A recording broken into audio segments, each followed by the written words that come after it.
you can exchange your available balance into peso into dollars. Kung ang tanong mo kung pwede mo silang transfer, nasa sayo na yan. Isama mo na rin yung bank account ko, ibibigay ko sa iyo mamaya. Diba? Kasi kung gusto mong transferan kahit sino, nasa sayo na yan after converting. Pero ganito, I suggest, don't convert notify kung hindi kailangan. Example, ulitin mo yung kaninang video ko kung nakatayo ako dyan. Magkano ang value ng isang file kapag GCB sa piso value? Plus yung dalawa. I-flat na lang natin na 18 million. Opo. 18 million. Kung nag-exchange ka ng isa, hindi ba sana masarap ang buhay mo? Kahit kumain ka lang dyan ng kahit na ano. Pero kung bit mo yung 18 million, ano kaya ang nasa isip mo? Diba? Baka ang tingin mo sa kasalubong mo is budol-budol o kaya nakakawan yung 18 million mo, diba? Hold up! O kaya ilang palit ka ng 10 pie kasi marami kang pie. Tapos yung 10 pie, that's 180 million. Saan kasya yung 180 million? Isang sako na bibig. Kung araw pag-gay mo, kung sa Bisaya pa, luk-dulok doon, jud mo. Sino na kayo kaibigan? Minikala-kagaya ko yung isang sako. Ano yan? Dala mo isang sakong pera. 18 million dala-dala ko. Sasabihin mo, siyempre, 18 million ito, isa. Kung sinis mo yung sako, 180 million po ito. Baka on the spot, patayin ka na. Inakaw yung pera mo. Pero kung nandyan sa cellphone mo, nobody knows that in your cellphone has a lot of money. Tama? Kaya hindi kinakailangan na i-exchange if needed. Ganito lang pag-exchange. You want to buy a car. You want to buy Fortuner. Saan na lang? Yan ang car of ang karamihan. Tama? Fortuner. 2.5 million. Ngayon, pumunta ka sa Toyota Dagupan, akala siya pala, Toyota Pangasinan.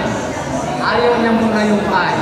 Isang ko lang ha, i-transfer mo sa bank account mo, kunin mo yung bank account nila, i-transfer mo yung balance na 2.5 million, and then sasabihin mo, manager, I have transferred the 2.5 million in your bank account to Toyota Pangasinan, Calasiao branch. Here it is. Give me now my cake at uuwi na ako. Nasaan? Ayos na? So, tapos na. Pero yung karga-karga mo na naman yung pera, punta ka na naman sa Toyota, that is dangerous. Okay? So, wala nang tanong? Malinaw na? So, ang sa akin, kapag mayroong hindi naiintindihan, tanongin mabuti, lalo kung nandyan ako. Ayaw ko yung magganyan-ganyanan kayo dyan, tapos nagmaritis-maritis kayo, tapos iba na yung pinag-uusapan nyo, tapos sa GC, iba yung stricto akong masyado sa GC sa tutulang. Yan ang hindi lang alam ng mga kasama kong ambassador. In the GC which I am part, admin, nagkamali lang ng konti, inaalis ko yung tao. I-reveal ko lang ng konti ha. In our merchant GC, nahaluan tayo ng isa, nag-alisan kayo, bumimiti ako. Dapat hindi tayo umalis doon, kundi pinatalsik natin yung umali sa ating isa. Yes, tama. Kaya lang, ayaw natin natin. At ganito, bakit hindi tayo dapat aalis doon? Rather, pwede nyo akong i-message. As ambassador, ang ibig sabihin ng education is to educate if you don't understand correctly. Tama? Kung hindi nyo masyado naintindihan, you can get solicit my advice. If ever my advice is wrong, then don't take my advice. Di ba? Pero I see to it that if I give my advice, it is 99.9% check. Kasi, ang na-notice ko doon nung naglayasan na yung mga kasama natin, sabi ko, ay, dapat yung isang humado, sinipa, para yung isang kainin na kamatis, nahaluan lang tayo ng isang bulok. Para hindi tayo maging bulok lahat, sinipa lang natin yung isang bulok. Ngayon, nag-alisan tayo, mabulok lahat yung natira doon. Pagawin nyo akong admin doon. Ako ang magbantay ng GC. Tingnan nyo, walang siga doon. Mauubos lahat ng siga doon. Wala akong pakialam. Kakilala ko o hindi. Sa GC, pinsan ko, inalis ko. Hindi siya sumunod. Kaibigan ko, sinunod ko. Tinis niya ako. Bakit mo ako inalis? Kung bakit ko inalis ko, sabi niya, I have my GC, private GC. Not even Ma'am Lumari is member of that GC. It is really my private GC. All of them are my personal invite. So, meaning, discretion ko kung sino lang yung gusto kong niya. Masyado akong strict ko.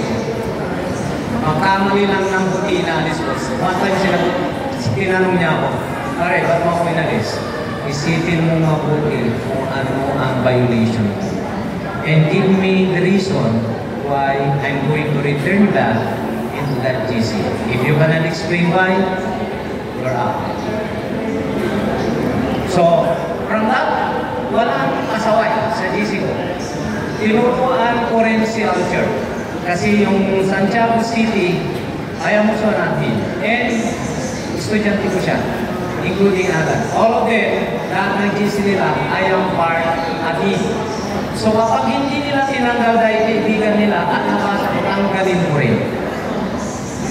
So, ibig sabihin, hindi mo tanggalin yun dahil yung pasaway kaibigan mo, maubos din sila dahil ako mismo aalis sa kanila.